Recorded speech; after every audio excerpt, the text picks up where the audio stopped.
जो कि मैकेनिक्स का पहला चैप्टर कहा जा सकता है, यानी इसके बगैर मैकेनिक्स संभव ही नहीं पढ़ना। और अपन कौन है?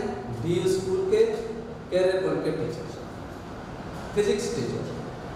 तो शुरू करते हैं NLM, Newton's law of motion, यानी जिसको शॉर्ट में बोलेंगे NLM, NLM, Newton's law of motion. ठीक, तो न्यूटन्स लॉ ऑफ मोशन में हमें कहता है कि टोटल हमें बताने के लिए फोर्स क्या है, फोर्स क्या है, कितना है, किस पर। न्यूटन्स लॉ ऑफ मोशन हमें क्या इंफॉर्मेशन देती है? फोर्स क्या है, कितना है और किस पर। यानी फर्स्ट लॉ इंफॉर्मेशन देती है। First law, what is force, what is force.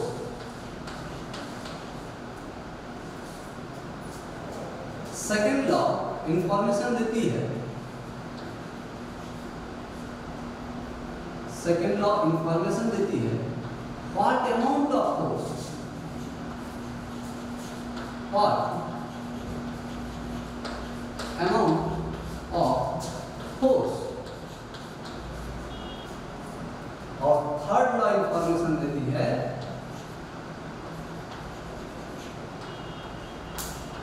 on which body force।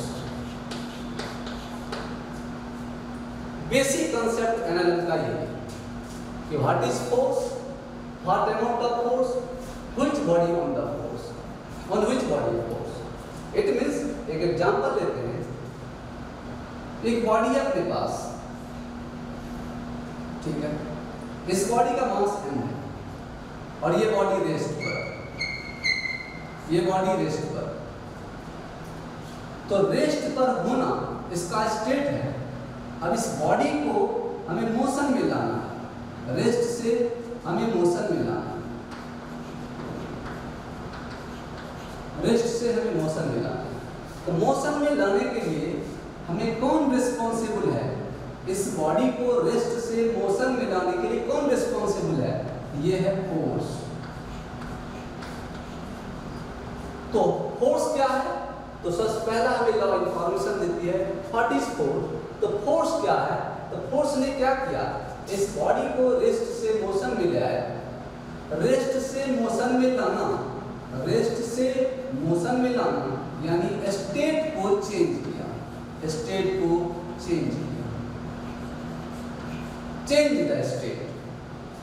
तो फर्स्ट लॉ हमें यही इंफॉर्मेशन देती है व्हाट इज फोर्स। तो फोर्स क्या है? Force is a physical quantity which change the state of the body. अगर ये रेस्ट में है तो मोशन में लाया। कल को एक दूसरा एग्जांपल लेते हैं, हमारे पास एक बॉडी है, वो मोशन कर रहा है, यानी वो मोशन कर रहा है। पहला एग्जांपल लेते हैं कि वो मोशन कर रहा है, ठीक है, मोशन कर रहा है, उसे अब रेस्ट में लाना है, उसे रेस्ट में लाना है, ठीक है, रेस्ट में लाना है। तो मोशन से रेस्ट में कैसे आएगा? तो हम उस पर फोर्स लगाएंगे, हम उस पर फोर्स लगाएंगे। तो यहाँ भी फोर्स ने क्या किया? फोर्स ने किया उसके स्टेट को चेंज किया, मोशन से रेस्ट में ले आया। यानी यहाँ पर भी फोर्स ने स्टेट को चेंज किया। यानी फोर्स क्या है? फोर्स एक काउज है जिसके वजह से किसी बॉडी का स्टेट को चेंज होना। तो फर्स्ट लॉ हमें यही इंफॉर्मेशन देती है कि अगर किसी बॉडी का स्टेट चेंज करना है तो रिस्पॉन्सिबल कौन है उसके लिए? फोर्स। तो फोर्स ही स्टेट चेंज करता है, ठीक है। उसे लैंग्वेज में कुछ और लिखा जाता है। लैंग्वेज में कहते हैं body in rest, this is want to in rest, a body in motion, this is want to in motion. तब तक जब तक एक्सटर्नल फोर्स उस पर ना लगाया जाए। अगर वो रेस्ट में है, मोशन में, तब तक नहीं जाएगा जब तक एक्सटर्नल फोर्स न लगेगा। मोशन में तब तक रेस्ट में नहीं होगा जब तक एक्सटर्नल फोर्स नहीं लगेगा। मतलब टोटल काउज हमें पता चला कि फोर्स क्या है। What is force? Force a cause which is state change, जिसकी वजह से स्टेट चेंज हो जाए। Cause by which is state change. ठीक है, तो फर्स्ट लॉ से आसानी से इंफॉर्मेशन मिला, स्टेट चेंज जिसकी वजह से होगा वही फोर्स होगा। ठीक है, इसका एग्जांपल लेते हैं कि फोर्स, फर्स्ट लॉ का एग्जांपल के हिसाब से फोर्स क्या कर रहा था वो देखते हैं। हमारे पास एक रोड है, उस रोड पर एक कार लगी है। ठीक है, एक आदमी उस पर खड़ा है और ये भी सब कुछ रेस्ट पर। अचानक कार चलना शुरू करे, ये मोशन में आ गया। ये बॉडी क्या होगा? ये गिर जाएगा इधर। क्यों गिर गया? ये इसलिए गिर गया कि ये whole body want to be in rest, क्योंकि इसका स्टेट रेस्ट था। इसका स्टेट रेस्ट था। इस आदमी का रेस्ट में होना स्टेट था और ये स्टेट होना नेचुरल स्टेट है। मतलब इसको स्टेट में रहने के लिए कोई फोर्स की आवश्यकता नहीं, no need to force. Rest में होने के लिए इसे कोई फोर्स की आवश्यकता नहीं। बट अगर कार मोशन में गया, इस बॉडी को मोशन चाहिए, तो मोशन में होने के लिए फोर्स चाहिए। फोर्स तो इसको मैंने दिया ही नहीं। फोर्स अगर मिला भी थोड़ा बहुत तो उसके फीट को मिला, यानी पैर को मिला, थोड़ा सा पैर को मिला फोर्स, पर हेड का क्या? हेड को नहीं मिला फोर्स।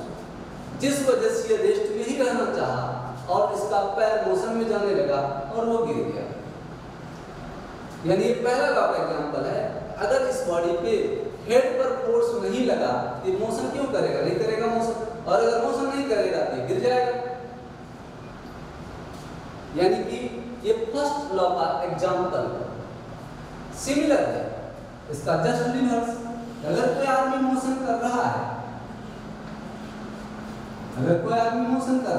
ठीक है, इस पर खड़ा है, ये मोशन कर रहा है, ये भी मोशन कर रहा है, सभी मोशन कर रहा है। ठीक है, सभी मोशन कर रहा है। अब अचानक क्या हो, इस कार को रोक दिया जाए, इसको रेस्ट में ला दिया जाए, पर इस पर फोर्स लगाकर इसको कुछ नहीं किया। यानी इसका हेड मोशन में रहना चाहता है, हेड इसका मोशन में ही रहना चाहता है। इस वजह से इसे अगर फोर्स नहीं लगा रोकने के लिए, ये आगे जाके गिर जाएगा। ये दोनों ही लॉ, ये दोनों ही एग्जांपल अपने फोर्स क्या है उसके बारे में इंफॉर्मेशन देते हैं। ठीक, अब आते हैं सेकंड लॉ। फर्स्ट लॉ ये ऐसा एग्जांपल हुआ कि अगर कोई चीज रुका हुआ है, अचानक उसे चलना है तो पीछे झुकेगा। अगर वो चल रहा है, अचानक रोक दिया गया तो आगे झुकेगा। तो लॉ ऑफ इनर्शिया भी इसे बोलते हैं। पर ये दिया क्या हमें? बेसिक रूप से इंफॉर्मेशन दिया कि अगर किसी बॉडी के स्टेट को चेंज करना है तो उसे फोर्स की आवश्यकता है। तो बस ये हमें फोर्स का डेफिनेशन दिया कि व्हाट इज फोर्स, फोर्स क्या था उसके बारे में हमें बता दिया। ठीक, नेक्स्ट करते हैं सेकंड लॉ। फर्स्ट लॉ हो गया, सेकंड लॉ हमें क्या कहती है? कितना force, what amount of force, किसी बॉडी में कितना फोर्स लगा रहे हैं इसका पता कैसे लगाया जाए। इसका वेरी सिंपल सेकंड लॉ कहता है। सेकंड लॉ कहता है कि किसी बॉडी में आपको फोर्स फाइंड करना है। एक बॉडी है जिसका मास m है, अगर उसमें एक्सेलरेशन a है तो बहुत आसानी से फोर्स को फाइंड किया जा सकता है, F बराबर m × a। बट ये बात यहाँ खत्म नहीं। F बराबर ma जो लिखा, ये कौन सा फोर्स? एक और एग्जांपल लेते हैं। हमारे पास एक फिर से बॉडी है जिस पर मैंने F1 इधर लगा दिया जिसका मास m है और F2 इधर लगा दिया। अब कौन सा फोर्स बराबर मास? F बराबर क्या लिखे? F कौन सा एक्सीलरेशन? इसमें F बराबर ma में F क्या है? F है इस बॉडी पर लगने वाला टोटल नेट फोर्स, इस बॉडी पर लगने वाला टोटल नेट फोर्स। एग्जाम्पल है, हमने क्या कहा कि हम सेकेंड लॉ से क्या निकालने जा रहे हैं कि कितना अमाउंट इस बॉडी पर फोर्स का लगा। उसको फाइंड करने के लिए हमारे पास क्या ऑप्शन होना चाहिए? उस बॉडी का मास पता हो और उस बॉडी का एक्सेलरेशन कितना है वो बात पता हो। तो अपन लिखते हैं F बराबर ma, पर ये फॉर्मूला भी करेक्ट नहीं है। F बराबर ma में A के डायरेक्शन की तरफ F है या F के डायरेक्शन की तरफ A है, तो चलो अपन कह सकते हैं F के अलोंग A है, यानी बॉडी का मोशन किसके अलोंग है? F के अलोंग। ठीक है। दूसरा, किसका फोर्स, कितना इस पर फोर्स, तो जितने भी टाइप का इस पर फोर्स लग रहा है उस सभी का नेट फोर्स, जितना भी फोर्स लगाना है लगा दीजिए, F1 F2 F3 F4, उस सब का रिजल्टेंट यानी ये नेट फोर्स है, नेट फोर्स है। यानी F बराबर ma में F क्या है? नेट फोर्स है। अब आता है एक्सीलरेशन की बात, इस बॉडी का एक्सीलरेशन या किसी और बॉडी का एक्सीलरेशन। एग्जांपल लेते हैं, ये थोड़ा टफ बात में तुम्हें बता रहा हूं। इस बॉडी का ये इसमें एक्सीलरेशन किसका है? इस बॉडी का या किसी और बॉडी का? तो इसमें तो हमने एक ही बॉडी लिया इसलिए उसी का एक्सीलरेशन, लेकिन मैं थोड़ा इसको बदल के दिखाऊं। लो, मैं इसको मिटा दिया, फिर एक एग्जांपल लेता हूं, उसके बाद देखते हैं। हमारे पास 3 बॉडी है। लो, हमारे पास 3 बॉडी और हमारे लिए ये एक सिस्टम हो गया, हमारे लिए एक सिस्टम हो गया। हमने क्या कहा? इस बॉडी पर F1 फोर्स इधर लगाया, इस बॉडी पर F2 फोर्स इधर लगाया, इस बॉडी पर F3 फोर्स इधर लगाया, और हमने कहा ये मेरा सिस्टम, ये तीनों बॉडी मिलके मेरा एक सिस्टम है, यानी मास m1, मास m2 और मास m3। तब क्या फार्मूला दिखाएगा? F बराबर ma की जगह पर क्या लिखेंगे? F बराबर ma की जगह पर क्या लिखेंगे? F बराबर ma की जगह पर लिखेंगे F के जगह पर नेट फोर्स। तो नेट फोर्स क्या है असल में? नेट फोर्स है F1 plus F2 plus F3, ये है नेट फोर्स, ये हुआ हमारा net force, this is the net force. ठीक, अब मास कौन सा? तो होल सिस्टम का मास m1 m2 और m3, होल सिस्टम का मास। तो मास तो फिर भी ठीक है, m1 plus m2 plus m3। Acceleration किसका? इसका, इसका या इसका?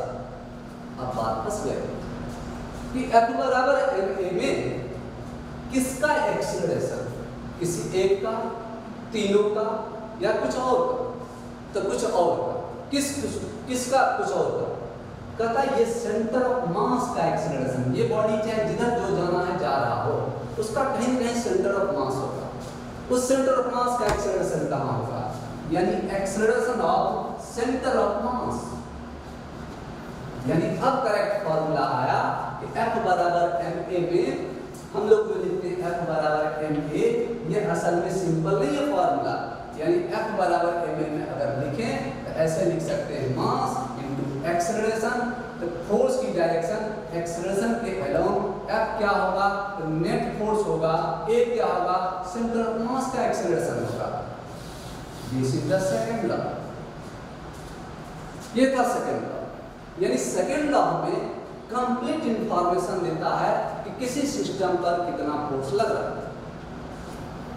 ठीक, यानी F बराबर ma में अब हम ऐसा नहीं लिखा करेंगे F बराबर सिंपली m इंटू a, क्योंकि ये गलत है। ये बिलो 10th तक था कि हमें हमेशा वही मिलता था कि एक बॉडी है जिस पर फोर्स इधर लगा 10 न्यूटन का, ये बॉडी का मास 2 kg है, इसमें एक्सीलरेशन हमेशा इधर ही होगा, 5 मीटर पर सेकेंड स्क्वायर। लेकिन क्या पता कर 2-3 बॉडी रहे, यानी 11 के लेवल पर अपने को लिखना पड़ेगा F बराबर ma में F हमारा नेट फोर्स है, m total mass of the system, a centre of mass का एक्सीलरेशन, सिस्टम के सेंटर ऑफ मास का एक्सीलरेशन, दिस इज F बराबर ma। यानी थोड़ा कॉम्प्लेक्स हो गया, लेकिन अपन याद करेंगे F बराबर ma में नेट फोर्स बराबर mass into acceleration of centre of mass, this is second law. Second law को कुछ और भी तरीके से लिखा जा सकता है।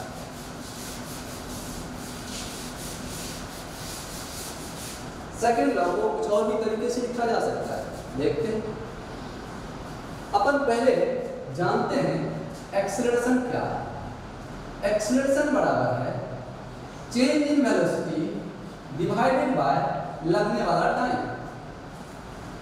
चेंज इन वेलोसिटी क्या है, मतलब v2 माइनस v1, किसी दूसरे टाइम पर वेलोसिटी, उससे पहले टाइम पर वेलोसिटी डिवाइडेड बाय दूसरा टाइम पहला टाइम, चेंज इन वेलोसिटी। ठीक है, ऐसा करते हैं, मेरा मन आज बदल गया, हमने इसमें m से दोनों तरफ मल्टीप्लाई करने की कोशिश की, देखते हैं क्या मिलता है। अरे ये तो देख के हमें लगा F बराबर ma हो गया, ये तो F बराबर ma हो गया। F बराबर ma, राइट साइड में हमें क्या मिला, यानी मिला mv2 minus mv1 divided by t2 minus t1। अच्छा, mv2 और mv1 क्या है, हमें एक नया टर्म सीखने के लिए मिलता है, मोमेंटम। एक नया टर्म सुने होंगे, मोमेंटम, मोमेंटम, जिसका सिंबल p, और p बराबर होता है m इंटू v। ये वेक्टर होता है, इसलिए इसको वेक्टर चिन्ह के साथ लिखा जाता है। लेकिन अगर मुझे सिर्फ मैग्नीट्यूड से मतलब स्ट्रेट लाइन मोशन की बात कर रहे थे, ये लगता है बाद का मोमेंटम, ये पहले का मोमेंटम, ये तो चेंज इन मोमेंटम लिख रहा है। यानी कि हम लिख सकते हैं p2 minus p1 divided by t2 minus t1। p2 minus p1 इसको हम लिख सकते हैं चेंज इन मोमेंटम। अच्छा, इसको लिख सकते हैं चेंज इन मोमेंटम, यानी डेल्टा p, और चेंज इन टाइम यानी डेल्टा t। अरे F बराबर अपन को मिला delta p by delta t with vector sign. Vector sign इसको पढ़ते क्या है, जैसे टाइम नीचे आ गया इसको पढ़ेंगे rate, the rate of change of momentum, the rate of change of momentum, this is equal to force. यानी rate of change of momentum is equal to force. यही तो है, मतलब फोर्स कितना है इसका पता लगाने के लिए हमारे पास दो ऑप्शन है। एक तो F बराबर ma, एक rate of change of momentum that is also equal to force. यानी न्यूटन का सेकंड लॉ में फोर्स का जो इंफॉर्मेशन दे रहा था वो एक्चुअल में कंप्लीट इंफॉर्मेशन दे रहा है, और उसका दो तरीके अपने पास है। यानी अब अगर सेकंड लॉ को थर्ड लॉ को पहले हटा देते हैं, सेकंड लॉ को देखें, हमारे पास दो ऑप्शन मिला, और इसको मैं थोड़ा फिर से कंप्लीट लिख दे रहा हूं। सेकंड लॉ हमें इंफॉर्मेशन देने के लिए आया था व्हाट इज फोर्स, मतलब कितना अमाउंट, व्हाट इज फोर्स ने what amount of force. F बराबर अपन ने पाया F नेट, नॉट F बराबर से, F नेट बराबर मिला मास इनटू एक्सीलरेशन। एक्सीलरेशन किसका, तो सेंटर ऑफ मास का, दिस ये मिला F बराबर ma। एक यानी यहां से अगर किसी बॉडी का मास, किसी बॉडी का ही नहीं पूरे सिस्टम का मास, उस सिस्टम का सेंटर ऑफ मास का पता है एक्सीलरेशन का, हमें उस पर लगने वाला नेट फोर्स मिल जाएगा। ठीक है, दूसरा एक और ऑप्शन मुझे मिला है F बराबर delta p by delta t। यानी दोनों तरीके से अपन फोर्स का मैग्नीट्यूड फाइंड कर सकते हैं। एक एग्जांपल देते हैं, पता करते हैं कि हम कैसे फोर्स को फाइंड कर सकते हैं, दोनों अप्लाई करके देखेंगे। ठीक है, देखते हैं। सिंपल एग्जांपल लेते हैं।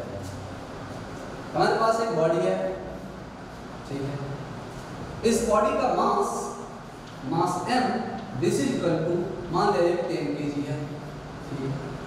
इस बॉडी में एक्सेलरेशन इधर है मान लेते हैं, इस बॉडी का mass m equal to 10 kg है और इधर एक्सेलरेशन इक्वल टू है मान लेते 5 मीटर पर सेकंड स्क्वायर। इस बॉडी पर निश्चित तौर पर फोर्स लग रहा है। कितना फोर्स लग रहा है? तो force F this is equal to m into a, चूंकि एक ही बॉडी है उसी का मास, एक्सेलरेशन किसी एक ही डायरेक्शन में, वही उसका सेंटर ऑफ मास का एक्सेलरेशन होगा, क्योंकि बॉडी रिजिड है, जो बॉडी जिधर जा रहा है उसी की तरफ उसका एक्सेलरेशन होगा, यानी एक्सेलरेशन के अलोंग ही फोर्स होगा, एक्सेलरेशन के अलोंग ही फोर्स होगा। तो अब देख सिंपल, यानी मास मुझे पता है 10, एक्सेलरेशन मुझे पता है 5, ये हो गया 50 न्यूटन का। 50 न्यूटन का फोर्स किधर लग रहा है? तो जिधर एक्सेलरेशन है उधर ही 50 न्यूटन का फोर्स लग रहा है, यही मेरा फोर्स की डायरेक्शन होगा। Very simple. अब दूसरा एग्जांपल इसी का लेकर देखते हैं कि इसका तो हमने चेक कर लिया, हम इससे चेक करके एक बार देखते हैं फोर्स कैसे फाइंड किया जाए। चेक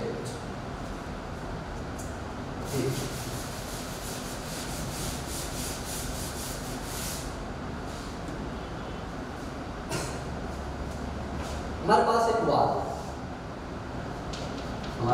बॉल,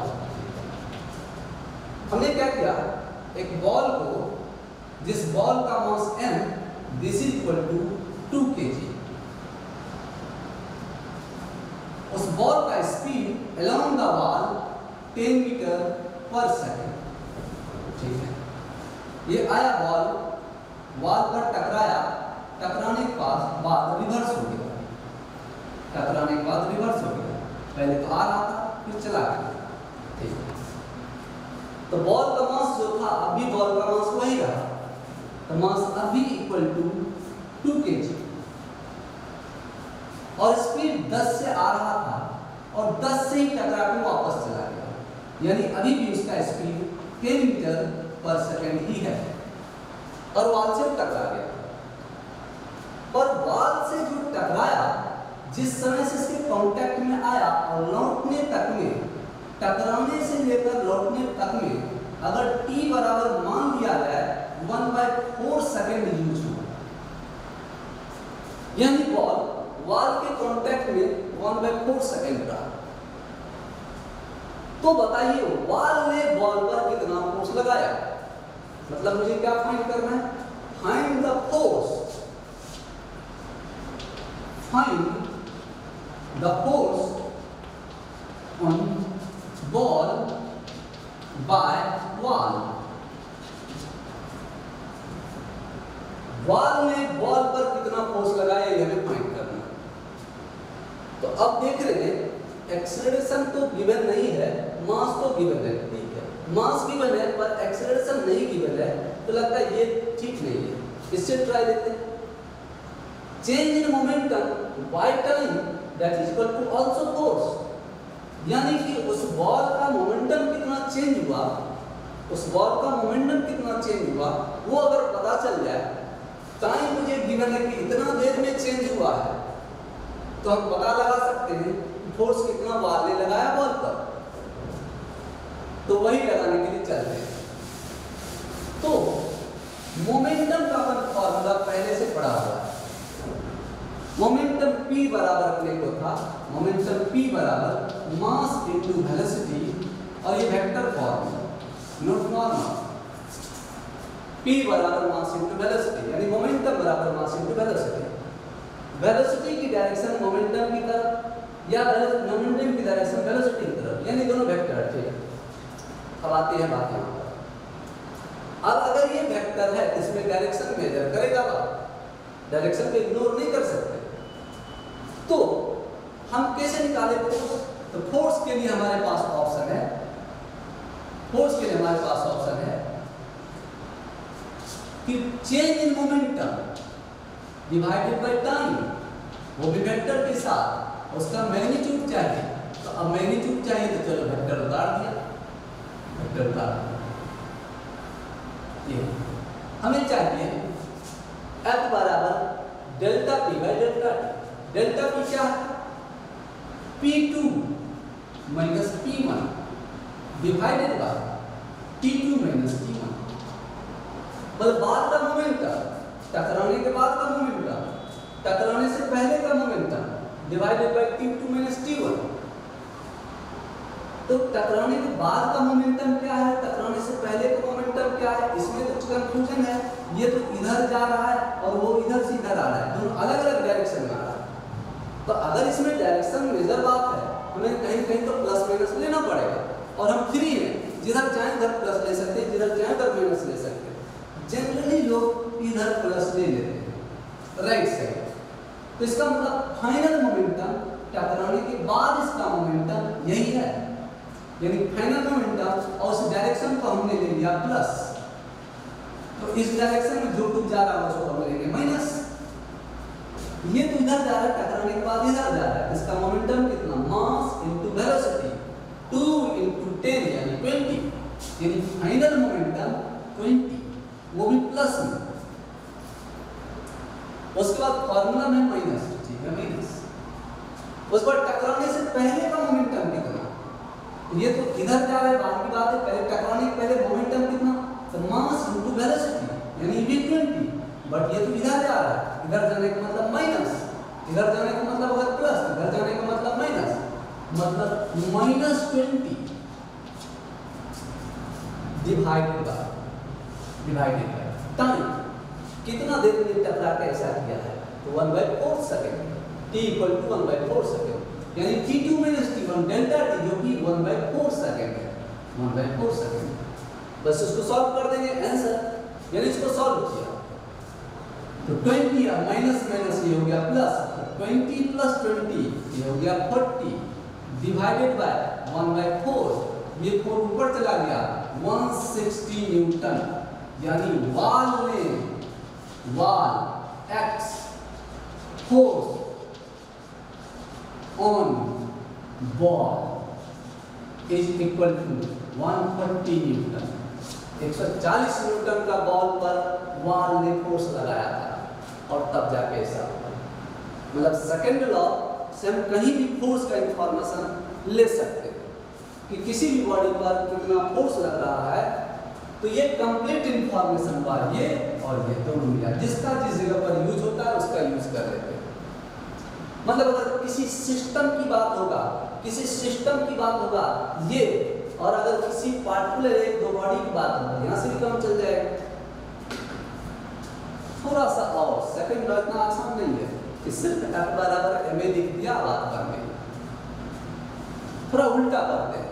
ये तो हमने फोर्स का एग्जांपल लिया कि कैसे फोर्स निकालते हैं।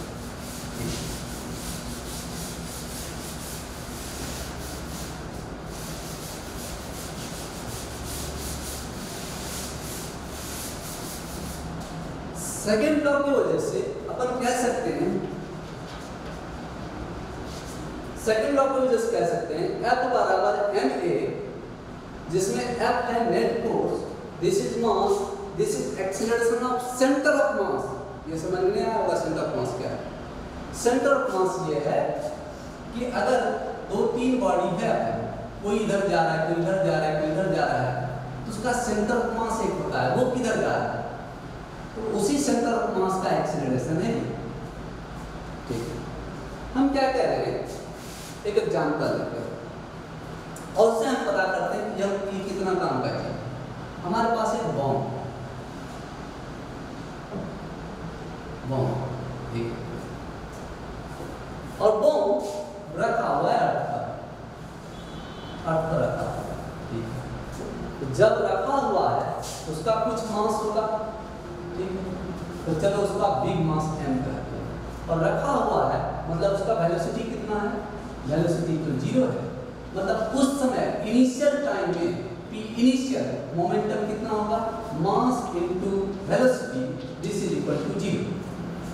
मतलब बॉम्ब अगर रखा हुआ है तो उसका इनिशियल मोमेंटम 0। बॉम्ब में क्या हुआ, एक्सप्लोड कर गया। अब दो पीस में चला गया, टूट गया। एक पीस थोड़ा बड़ा, एक पीस थोड़ा छोटा।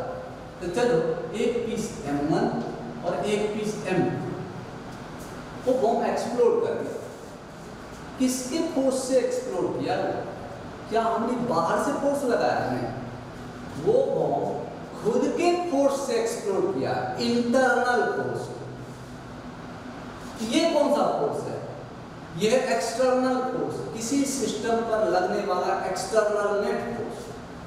ये है नेट एक्सटर्नल फोर्स। ये कौन सा फोर्स हुआ? इंटरनल। मतलब एक्सटर्नल इस पर कितना दिया गया? 0। इस पर कोई एक्सटर्नल फोर्स नहीं। अगर इस बॉम्ब को ब्लास्ट होने में कोई एक्सटर्नल फोर्स नहीं दिया गया, वो इंटरनल फोर्स की वजह से फूटा। इंटरनल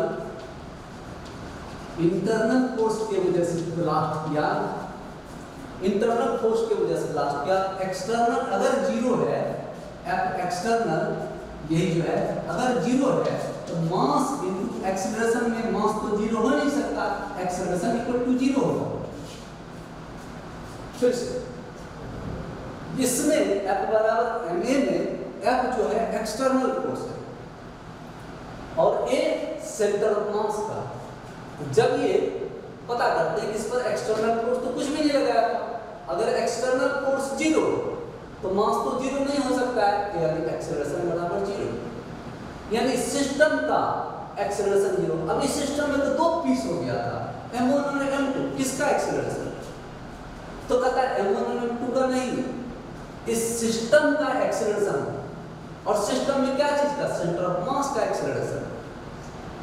मतलब अगर एक्सटर्नल फोर्स किसी सिस्टम पर 0 है तो उस बॉडी पर चाहे इंटरनल फोर्स की वजह से कुछ भी हुआ हो, उसके सिस्टम सेंटर ऑफ मास का एक्सेलरेशन 0 होगा। ये तो ये स्टेटमेंट हुआ। दूसरा पढ़ते हैं। अगर एक्सटर्नल फोर्स, ये एक्सटर्नल ही है, एक्सटर्नल नेट फोर्स, अगर एक्सटर्नल फोर्स 0 है, एक्सटर्नल फोर्स 0 है, rate of change of momentum 0 होगा। Rate of change of momentum 0 मतलब मोमेंटम चेंज ही नहीं होगा। मोमेंटम अगर पहले रखा हुआ था मतलब 0 था, तो बाद में भी नेट मोमेंटम 0 होगा। ये बहुत काम का चीज हो गया। ये अगर हमने कहा इस बॉडी को जो ब्लास्ट हुआ है, उस बॉडी पर कोई एक्सटर्नल फोर्स नहीं लगा है, वो इंटरनल की वजह से ब्लास्ट हुआ, इसका मतलब हुआ कि इस सिस्टम का ए सेंटर ऑफ मास, यानी acceleration of centre of mass 0 होगा। एक बात। दूसरा, सिस्टम पर कोई एक्सटर्नल फोर्स नहीं लगेगा तो rate of change of momentum 0 होगा, मतलब मोमेंटम चेंज ही नहीं होगा, मतलब इनिशियल मोमेंटम बराबर होगा फाइनल मोमेंटम का। और इनिशियल मोमेंटम हमने देखा था कि m बॉडी का मास था टोटल, उसका वेलोसिटी 0 था, ये तो 0 हुआ।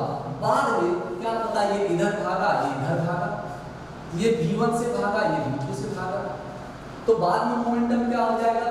तो इसका मोमेंटम हो गया m1 v1 plus m2 v2। इस दोनों का समेशन इसके बराबर होना है, यानी 0 होना है। ये हमें मिल जाता है किसी का वेलोसिटी, उससे फाइंड करो।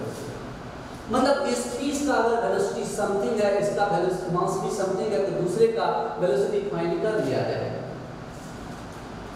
मतलब इस बॉम्ब ने जो ब्लास्ट किया, एक फ्रेगमेंट जो पूरा उसका कुछ स्पीड और मास पता हो, दूसरा फ्रेगमेंट जो पूरा उसका अगर मास पता हो तो उसका वेलोसिटी मिल जाएगा।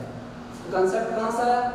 इस सिस्टम पर कोई एक्सटर्नल फोर्स नहीं लग रहा था, और जब एक्सटर्नल फोर्स नहीं लग रहा है तब किसके वजह से ब्लास्ट हुआ? इंटरनल फोर्स की वजह से।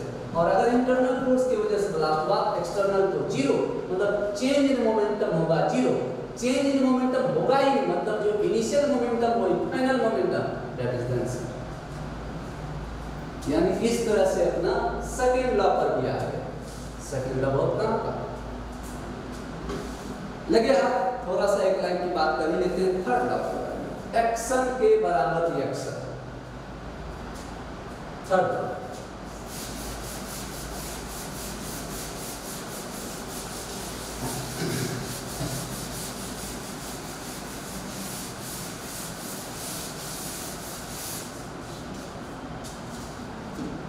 न्यूटन्स थर्ड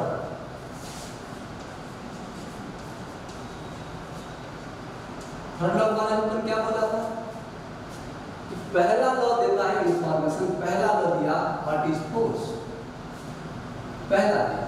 दूसरा हमें इंफॉर्मेशन दिया कितना अमाउंट में फोर्स, अमाउंट कितना अमाउंट में फोर्स। थर्ड लॉ क्या दे रहा है, किस पर force, on which body act on this body force, किस बॉडी पर फोर्स लग रहा है। ये हमें थर्ड लॉ इंफॉर्मेशन देता है, किस बॉडी पर फोर्स लग रहा है। इसका मतलब ये कि अगर हमारे पास बॉडी ए है, हमारे पास एक बॉडी बी भी है, हमारे पास बॉडी ए है, हमारे पास बॉडी बी, अगर ए ने बॉडी बी पर 10 न्यूटन का फोर्स लगाया तो बी ने भी ए पर 10 न्यूटन का फोर्स लगाएगा। एक्शन के बराबर रिएक्शन। ये कह रहा है एक्शन इक्वल टू रिएक्शन। ये एक्शन के बराबर रिएक्शन, जितना एक्शन उतना ही reaction. Act on different body and different opposite direction. ये देखो इधर लगा रहा है फोर्स, वो लगा रहा है इधर। एक्शन के बराबर reaction in opposite direction,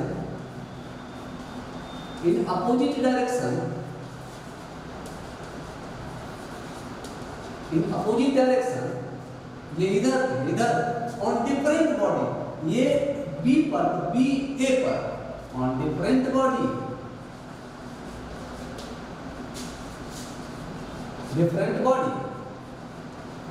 this is third. Action के बराबर रिएक्शन इन अपोजिट डायरेक्शन, ये एक्शन इसका रिएक्शन, इन अपोजिट डायरेक्शन ये इधर लगा रहा है, ये इधर लगा रहा है, on different body, A B पर लगा है, बी ए पर लगा है।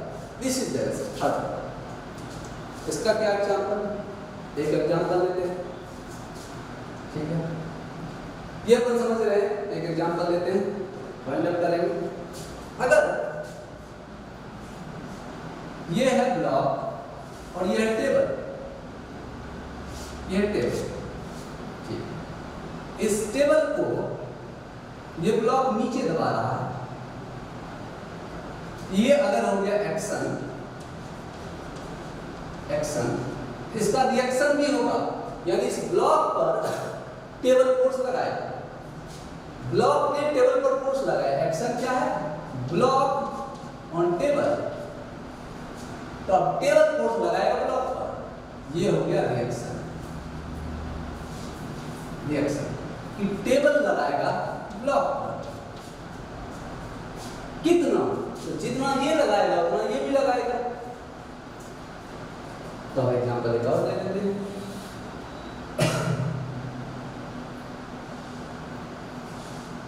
ये है ब्लॉक, इस ब्लॉक का मास है 2 kg, यानी n बराबर 2 kg। और ये है सरफेस, टेबल का सरफेस। ये ब्लॉक टेबल पर कितना फोर्स लगा रहा है, ये ब्लॉक टेबल पर mg के बराबर फोर्स लगा रहा है। Force by block on table कितना, this is equal to m into g, यानी m इंटू जी, m बराबर 2, g बराबर 10, this is equal to 20 newton का फोर्स लगा। अब इसके बाद आप अपने को जानने की जरूरत ही नहीं पड़ेगा कि टेबल कितना ब्लॉक पर लगा रहा है। तो force by table on block, action के बराबर रिएक्शन। एक्शन हुआ 20 से, तो रिएक्शन भी होगा 20 का, 20 न्यूटन का टेबल भी लगा रहा है। सिंपल। किधर लगा रहा है, अपोजिट डायरेक्शन, ये तो ऊपर से नीचे लगा रहा है, टेबल भी नीचे से ऊपर लगा रहा है। किस बॉडी पर, ये इस पर लगा रहा है, ये भी इस पर लगा रहा है। यानी इस तरह से अपन फोर्स का तीनों एग्जांपल देखेंगे, यानी न्यूटन लॉ ऑफ फोर्स का तीनों के बारे में जानेंगे। इसका काम भी काम कर देखें, थोड़ा एफबीडी खींचने में देखो। एबीडी की एक एग्जांपल लेते हैं, एक और हमारे पास मान लिया जाए एक इंक्लाइन प्लेन। इंक्लाइन प्लेन का मतलब जो हॉरिजॉन्टल से समथिंग थीटा एंगल पर झुका हुआ, ओके, और ये रफ सरफेस है, फ्रिक्शन लेस नहीं है, रफ सरफेस यानी इसमें फ्रिक्शन है, यानी friction not equal to zero. ठीक है, हमने क्या किया, इस पर एक ब्लॉक को रख दिया, इस ब्लॉक का मास m है, ठीक है, और ये बॉडी रेस्ट पर है और ये ब्लॉक रेस्ट पर है। इस ब्लॉक का एबीडी खींचा जाए। एबीडी का मतलब क्या हो, इस ब्लॉक पर लगने वाला सभी फोर्स, किस पर, इस ब्लॉक पर लगने वाला सभी फोर्स, ठीक है। लेकिन यह ब्लॉक मेरा, तो कुछ भी हो जाए, अगर ब्लॉक का मास m है तो नीचे एक अर्थ जो होता है सब कुछ को खींचता है, यानी इधर तो mg लगेगा ही लगेगा। ओके, अगर ये mg इधर लगा इसको तो नीचे आ जाना चाहिए और वो नीचे नहीं आ रहा। अगर ये बॉडी पर mg नीचे लगा तो इसको नीचे आ जाना चाहिए, पर वो नीचे नहीं आ रहा है, वो रेस्ट पर है। इसका मतलब फर्स्ट लॉ क्या कहती है, अगर रेस्ट पर है, अगर सेकंड लॉ कहती है अगर ये रेस्ट पर है, इसमें कोई एक्सेलरेशन नहीं है, इसका मतलब लग रहा होगा फोर्स लेकिन नेट फोर्स जीरो होगा। एक फोर्स तो दिखा लग रहा है, कोई और भी फोर्स होगा जो इसको जीरो बनाने में लगा होगा। तो सोचेंगे कि और कौन सा फोर्स हो सकता है, ये सरफेस में टच है। अगर सरफेस में टच है और हमने बताया फ्रिक्शन नहीं है, इसका मतलब फ्रिक्शन का कंपोनेंट इसको रोक रहा है। ये इधर आना चाहता है या नीचे आना चाहता है, फ्रिक्शन लगता है इधर लग रहा है, यानी फ्रिक्शन इधर लग रहा है, फ्रिक्शन इधर, दो तो पता चला। कोई और फोर्स भी है, हाँ। अब ये ब्लॉक इस सरफेस को दबा रहा तो एक्शन के बराबर रिएक्शन होगा, यानी एक फोर्स ये जो सरफेस है इस ब्लॉक पर लगा रहा है, एक फोर्स इधर लगा रहा है जिसका नाम करते हैं, यानी अब उस बॉडी पर तीन फोर्स लग रहा है और हमने क्या कहा, ये बॉडी रेस्ट पर है, मतलब तीनों का रिजल्टेंट जीरो होगा, तभी जाके बॉडी रेस्ट पर होगा। इस तरह से हमने पहला लॉ की बात सोचा कि अगर इस बॉडी पर इस बॉडी का स्टेट चेंज नहीं हो रहा है, मतलब नेट फोर्स जीरो हो रहा होगा। सेकेंड लॉ भी यही कह रहा है कि अगर इस बॉडी में एक्सेलरेशन नहीं है तो नेट फोर्स जीरो है, फोर्स तो लग रहा है लेकिन तीन लग रहा है, उस सबका रिजल्टेंट जीरो है, फोर्स का रिजल्टेंट जीरो। तीसरा अपन एक्शन के बराबर रिएक्शन पता करके कि इस बॉडी इस ब्लॉक ने सरफेस को दबाया तो सरफेस ने भी इसको वापस दबाया, एक्शन के बराबर रिएक्शन, और एक्शन के बराबर रिएक्शन वाला फोर्स जो है वो टच फोर्स होता है, साथ में दूर वाला भी फोर्स, बिना टच वाला फोर्स भी होता है, तो बाद में बात होगा। तो इस तरह से हमने इसका एफबीडी खींचा। एफबीडी खींचने का मतलब होता है फ्री बॉडी डायग्राम, यानी अगर इस बॉडी का फ्री बॉडी डायग्राम खींच रहे हैं तो इस बॉडी पर लगने वाला सभी फोर्स को दिखाइए, ना कि ये बॉडी किसी दूसरे पर लगा रहा है फोर्स उसको दिखाना, या इस बॉडी पर लगने वाला फोर्स को दिखाइए। तो इस बॉडी पर तीन फोर्स लगा। आज के लिए यही था।